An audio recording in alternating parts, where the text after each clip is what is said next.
Peter, you're like Gents, a mad scientist. I am here. a bit like a mad scientist, I feel like it. Hey? One of the things about the 4 people in this pressure test today are that none of us are big dessert pastry cooks. This is really gonna be tough.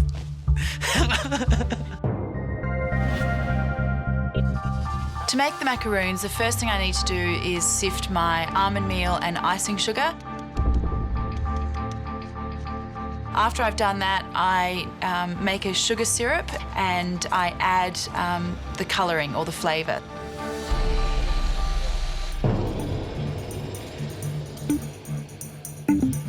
I need to make 2 batches of the macaroon batter, one for the raspberry and beetroot macaroon and one for the olive.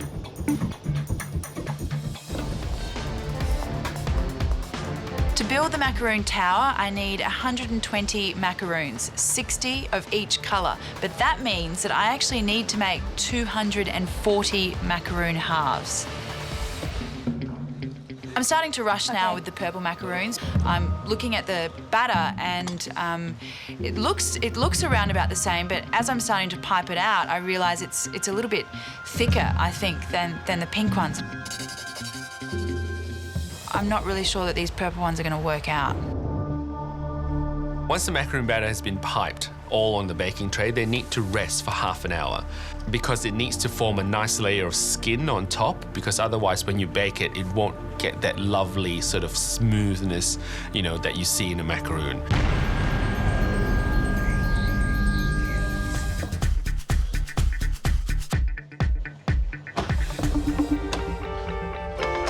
Marion's pink macaroons come out of the oven and they are absolutely perfect. You cannot get a better macaroon than what Marion's just made.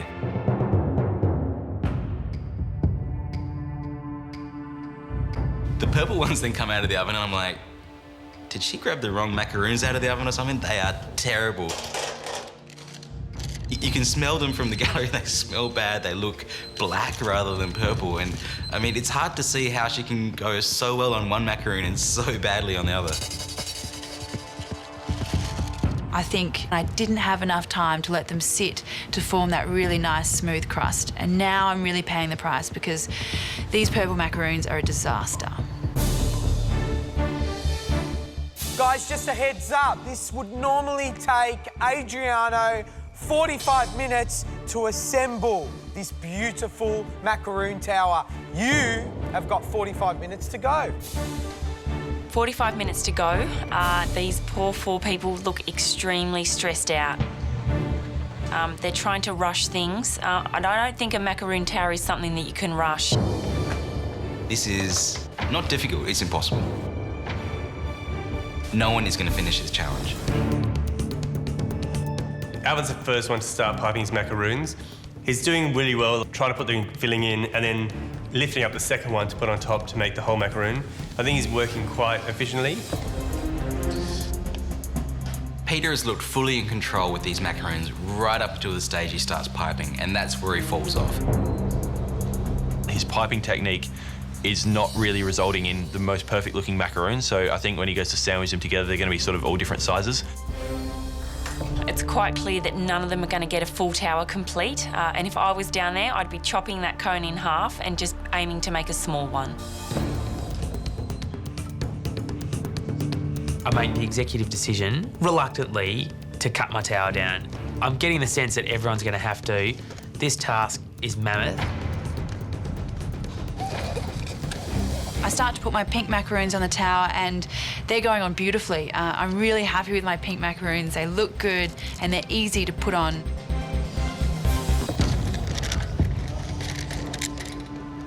Purple macaroons, on the other hand, are like rocks.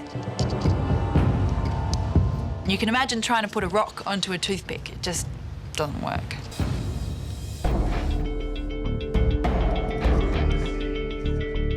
I've done a lot of things to save time, and while my cone is coming together well, it's really just basically holding on. My purples are just, the ones that I've got left are just so substandard that I'm thinking, should I even serve them to the judges?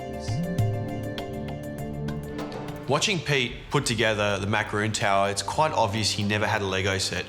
He's struggled so much with this. He's just putting bits and pieces all over the place. It's actually painful to watch. He's my best friend in the competition. I just want to run down there and help him. 9, 8, 7, 6, 5, 4, 3, 2, 1. That's it. Your time's up. Adriano, what do you like and what do you dislike? I mean, the macaroons are all cracked. They're very random. They're not very consistent.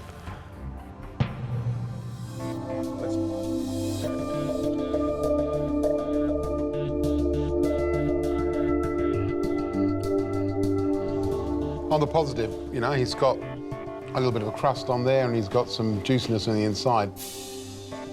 Adriano? I don't have any raspberry in mine. I think I found a little drop, like, to the side. So I was really disappointed. The fillings have just, they're not there. Really, what lacks in the raspberry one is that acidity. It's just so sugary. Inconsistency, that's his problem.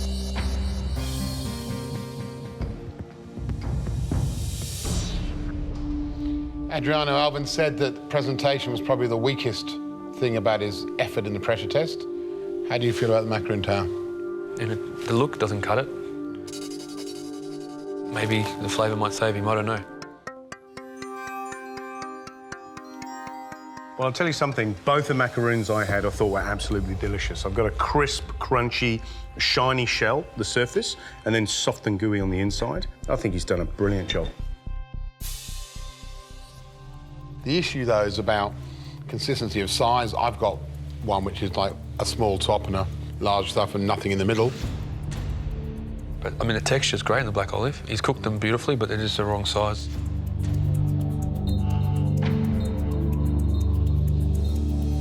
Thank you. Thanks. Well, presentation. The olive macaroons look like they've been squashed into the cone.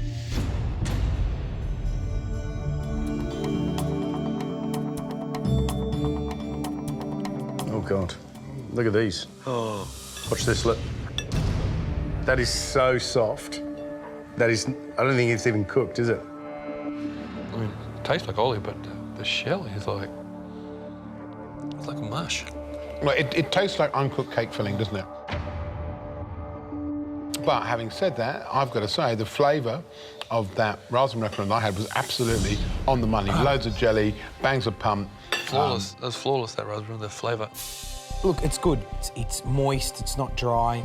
It's a good raspberry macaroon. Yeah. You can never put a bet on who's going to win or lose in this At the start of a challenge? Because those olive macaroons, they look pretty bad.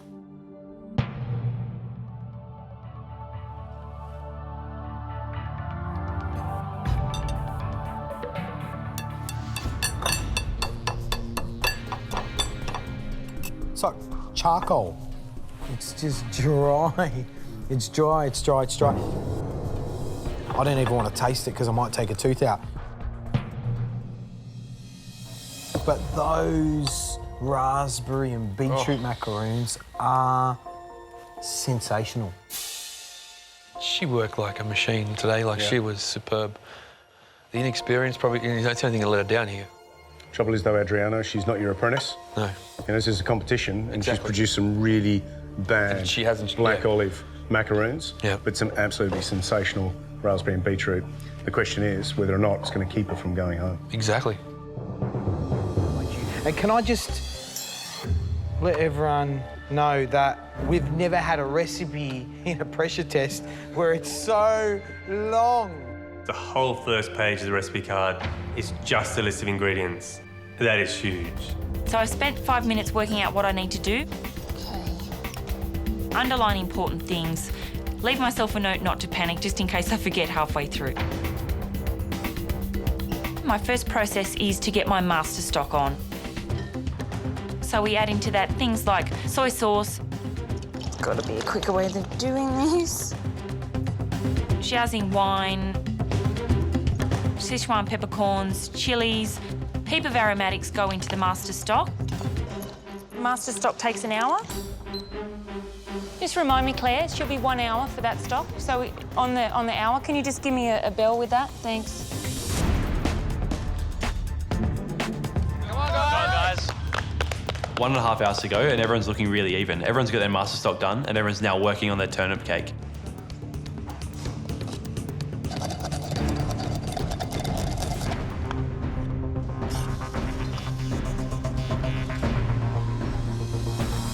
I'm really conscious that Courtney's not measuring any of her ingredients, and I think that's going to be a problem for her because today is about accuracy and achieving balance in those flavours. How much is 25 mils? How much is... It's not about making it up as you go along. Courtney, how you going? The recipe's starting to catch up to me, George, but... Are you being quite precise with your measurements? George, things like 1 teaspoon. I mean, I've been cooking for long enough to know what a teaspoon looks like. That's how I've always cooked. Okay. And I'm not going to start, you know, I'll end up spilling stuff if I start cooking how If I there's don't any cook, advice so. I can give you, the most important thing about succeeding in cooking, I am tasting along the way to compensate for doing that. Christine had told us we needed to be quite precise with things today, but I'm not really a cook who cooks by measurement. I cook by feel and by taste. Got to trust your judgment sometimes. Stock's been on for an hour and the pickle has got 3 more minutes. As soon as the turnip cake's in, the anise broth has to go on. The pressure point I'm most worried about today is cooking of the squab. On to stage 10 now, which is the squab. Whole squab goes in, the whole pigeon. Yeah. If you overcook that squab, you've only got 1 of them, there's no turning back. I think that's one of the hardest things to get right. After 5 minutes, I take the squab out of the stock and I can see that it's really undercooked. But I'm happy with that because it'll finish cooking in the second frying in the deep fryer. To make the cabbage dumpling, I get the squab legs, get the meat off them. Do I need the skin? Finely dice it. Finely dice up some pork. Mix it all together and then gently wrap it in a cabbage leaf that's been soaking in some boiling water. Jonathan, you're going really well.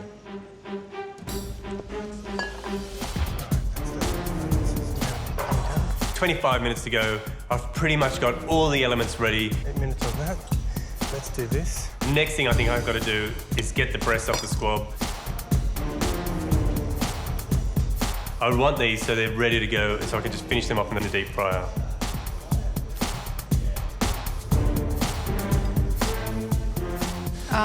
Okay, Jonathan, just go back to the squab. Yes. And the recipe. Yes. And after you take the leg and thigh meat off. Yep. Have I read the recipe? I'm thinking, I think so. What have I done? I want you to refer back to what was said. Cut the leg. Yeah, cut the leg.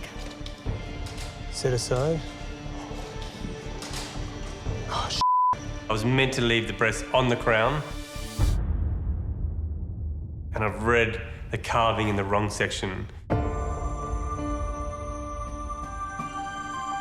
supposed to deep fry the squab whole, and he's taking the breast off. If you think about it, you got the breasts and the bone. The bone would protect it on the underside. So if I chucked it in a deep fryer, it'll just cook through. Anxiety just sets in, and I feel like I've just got to walk out. Am I worried? Worried is an understatement. That's a real shame.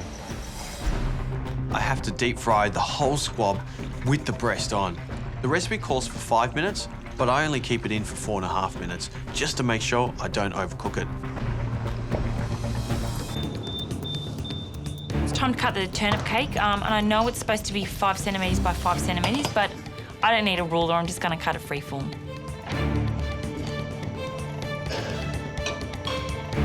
No, she'll be fine. She got plenty of time. 5 minutes to go, got to calm down. I still have a chance to stay in the competition. I get the liver coated in the tempura batter, get it in the fryer. finish off the turnip cake, get it out, let it rest. I've got the steamed cabbage bun out. With all the other elements now ready to go, I've got my squab breasts just sitting there resting because I'm going to cook those in the last minute so I can get them on the plate cooked perfectly.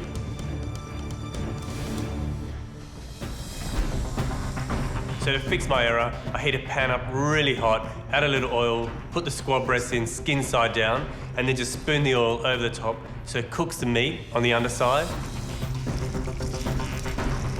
If he can get the same result as the deep frying that Jimmy and Courtney have done, he may be okay. 5, 4, 3, 2, 1. That's it. Well done. Well done. Great job. Christine, in comparison to your dish, is there anything that stands out on Jimmy's? He's got the turnip cake spot on. I think the cabbage and squab patty is probably a dumpling is just a little bit too large. My memory was that there was that lovely kind of plume of tempura on top of the squab breast, and that is that acceptable to you? That It's falling away a bit. I mean, you wouldn't serve that. You would really, have a go, do it again.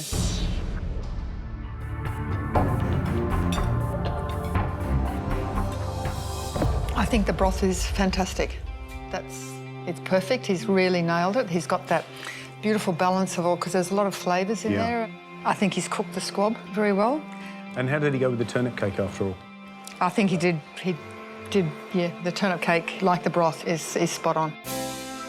Look, I agree. I think first up, the broth is the thing that hits you. It's just a big smack in the mouth. The only disappointing bit for me was the tempura of the liver. I mean, he got it wrong. There's no batter on the top. Yeah, the liver's not good at all. It's all grainy and overcooked. I think it's going to be very interesting with this tasting, because just walking around, there are 3 really good examples of this dish, and it's going to come down to little things, like that little crispy crunch that you get from, well, in this case, tempura. When you don't have it, you really miss it. It's a tiny element, but it's such an important element that we don't have on Jimmy's dish. Now I've tasted Jimmy's dish, I can't wait to taste the next one. So let's get it in. So, Christine, you're the expert. Tell us what you think of Courtney's presentation on this dish. The turnip cake looks great. I can tell she's done some really nifty, fine knife work there. It's very pleasing to the eye. I would be very happy to be served that. If that came from the Past Universal, would that be good enough to go into your restaurant? What I would just lose that's one slice of squab, that's all. So other than she's that, got the 3, yeah, absolutely. That's fantastic, isn't it?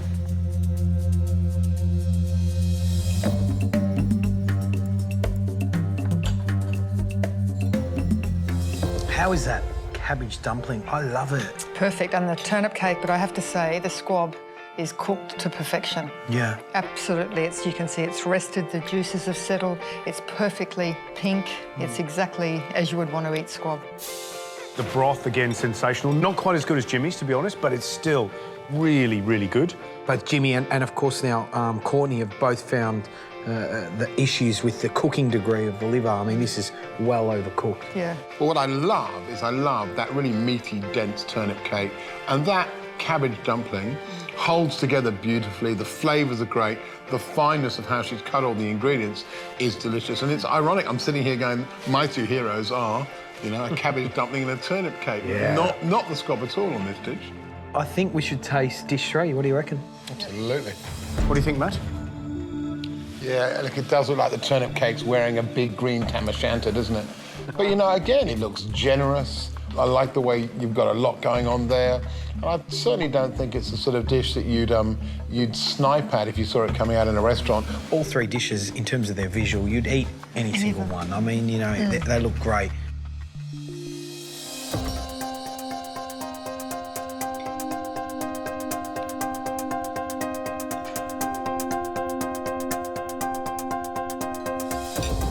Turnip cake gets the tick. Yeah.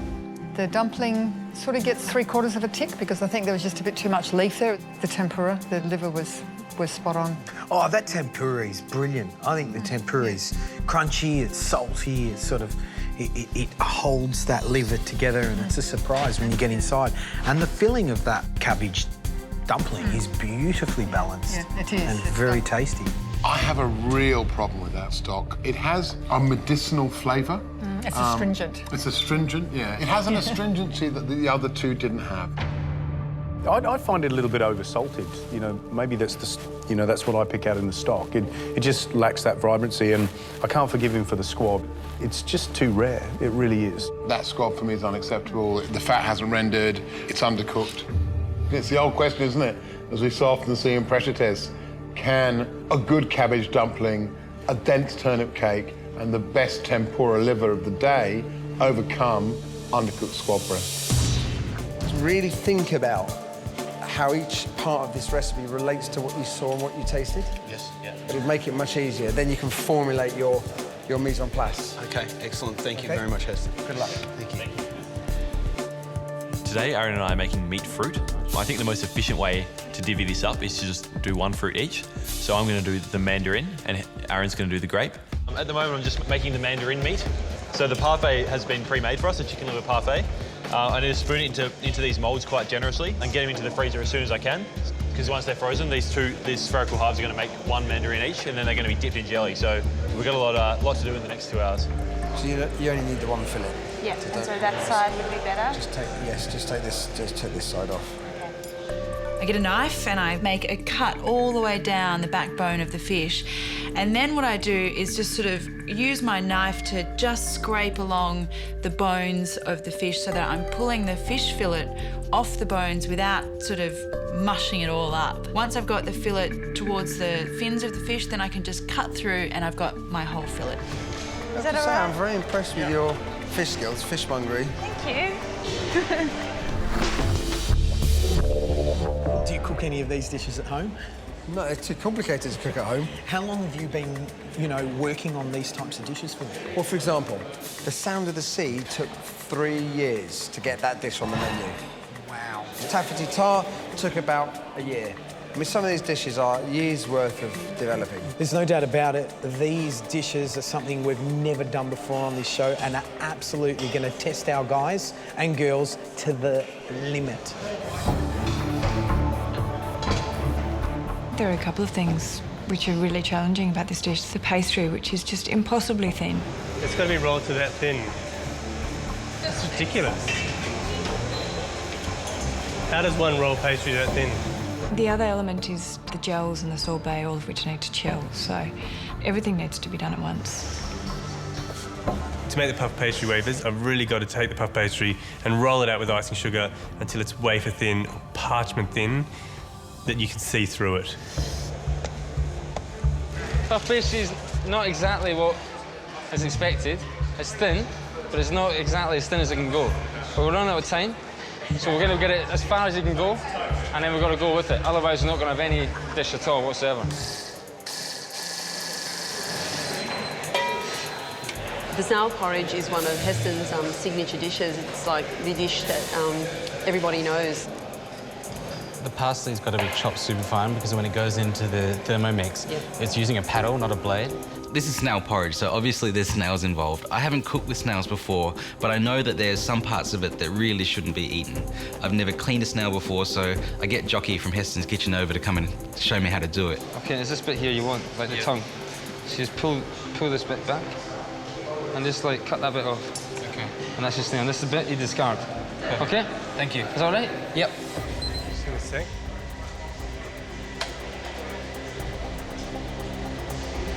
Oh, I think this might have burned. With 40 minutes to go, Jono pulls the pastry out of the oven. Behind, hot, hot, hot, hot. Like it's completely unusable.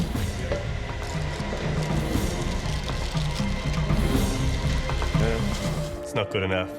It's very thick. You've burnt the outside and the inside's not done enough. Yeah. You've kind of got, see this bit here? That looks okay. You've got a little square you can use, but that's not good enough for the dessert. Have you got another one in?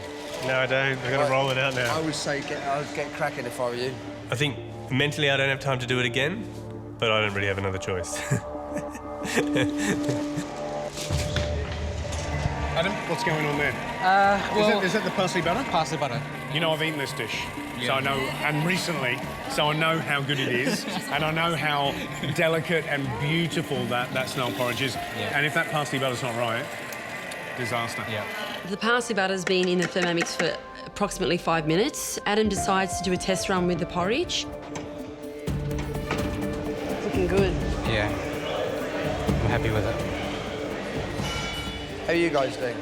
Heston comes over and I say, Heston, is this right? And he's like, no. You've got fat splitting out of there. You see, if you look at this, So will you have to add water to that? it's starting to split out. Can you see? It's not fully emulsified. Right. you can just see this glisten of oil, which wasn't there in Heston's dish. This is porridge, it's not oily porridge. Just remember the consistency of the porridge when you tasted it. This is not a simple dish in any way. At this point, it becomes really clear that I've underestimated this dish. It's almost time to dip my spheres. I get my jelly out, and I've left it in the fridge a little bit too long. It's quite viscous, it's rather thick. You definitely need to give it a beat. You might need to pass it. Okay. Because you can't dip like that. That's not ready to dip yet. I'm a little bit embarrassed getting something that I think is normally quite simple wrong and having Heston come over and tell me. But at the same time, you know, you don't get advice from one of the greatest chefs in the world every day. So I'm really listening carefully to everything he says. We're in all sorts of trouble here. Yep.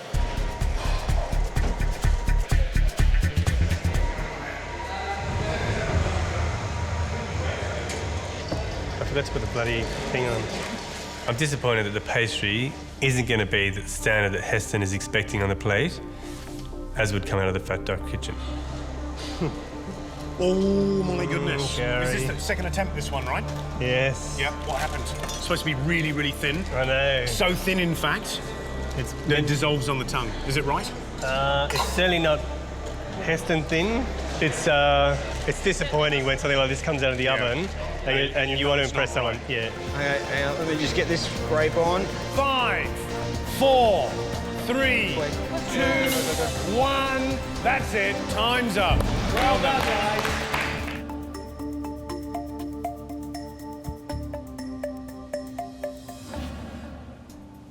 Right, I guess it's time to taste.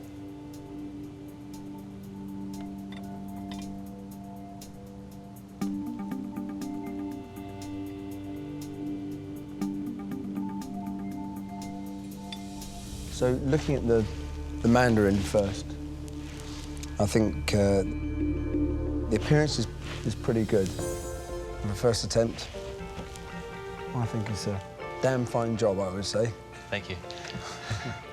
The grape, the ham stuffing, there's nothing wrong with that at all. A great job there. Thank you.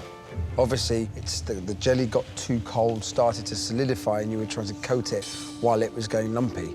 So that's why you've resulted in looks like a slight hybrid. Yeah.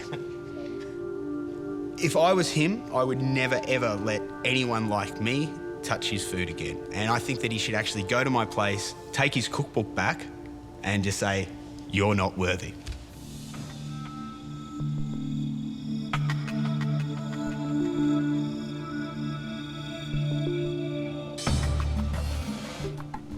Gary and I were fortunate enough to taste this dish at the Fat Duck only days ago. So it's going to be interesting to see where it fits.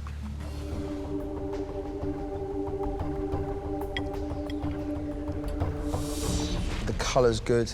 The snail's still got that juicy garlic butter note when you bite into them. You have captured the parsley and the garlic flavours. The parsley could have been doing with a little bit more processing, but I still would be very happy to eat that. In terms of the parsley not being, you know, pureed or blended enough, that's pretty damn good for the dish. So I think you've done a good job.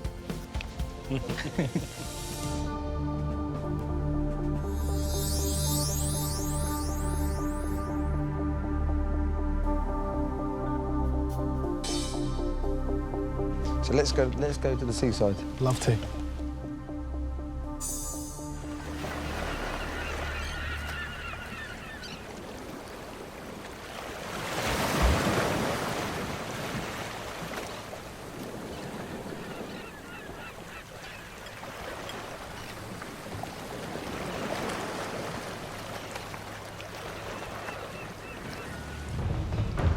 Curing that fish has to be bang on. And for me, that piece of fish was beautiful. You guys nailed it. Congratulations.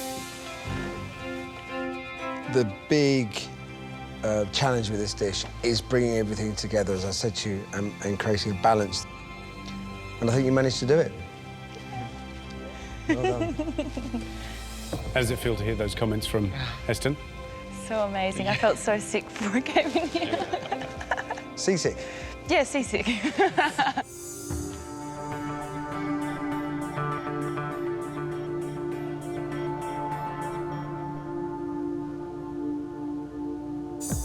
Is that in this whole competition, I feel like I've been climbing Everest. And meeting Heston today and working with Heston, I've just hit the peak. Claire, Jonathan, Heston's one of your idols. What's your biggest fear, having put that dessert up now you're looking at it? Really, I just hope that Heston thinks that we've done the dish justice.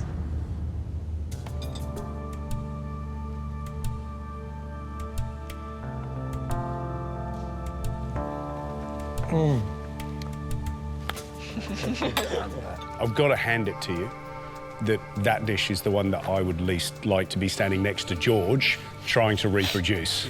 OK? So that's just from me. I reckon you were up against it from the beginning. That pastry, it wasn't as thin as it should have been. It really is the key to the dish.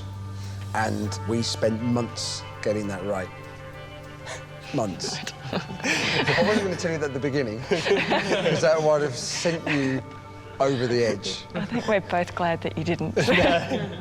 What you guys did to get something out to us today, I have to say I think it was nothing short of miraculous. I really thought that at one point you weren't going to have anything up there.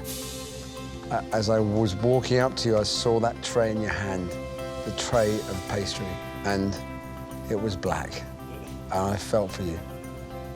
But you pushed on. I think it's just fantastic. So you should be really proud of yourselves.